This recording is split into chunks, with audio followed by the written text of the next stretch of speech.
ఆలోచించండి. పరిశుద్ధుడా మహాబలుడు మహోన్నతుడు నా ప్రభా సన్నిధిని ప్రారంభించిన నీ అపార్థించుకున్న ప్రేమ బట్టి వందనాలు నా ప్రభా.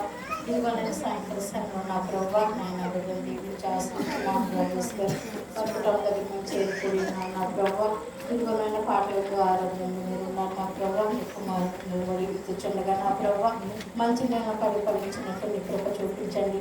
అరుదంతులుగా అభ్యంతరుగా నిరంతరుగా పండించడానికి నా ప్రభు ఆహారం ప్రతి ఒక్క బిడ్డ కూడా పూజించడానికి నా ప్రభు అనుదినమైనా వాటిని జ్ఞాపం చేసుకుని తలపోసుకుని ఉండడానికి కృప చూపించండి దేవా. నా ప్రభు దికాల ప్రార్థన సాయంకాల ప్రార్థన నా ప్రభు నిజముగా నేను వెంబడించి నా ప్రభు ఆయా సిల్లు మోసినప్పుడు నాయన అనేకమైన స్త్రీలు ఎలాగైతే వెంబడించారో నా ప్రభు అలాగే నేను మిమ్మల్ని వెంబడిస్తమే కాదు నా ప్రభు నిన్ను అనుసరించి నా ప్రభు నీలో వెలిగి ఫలించి అయా నా ప్రభు నీ మార్గంలో మేము నిలిచి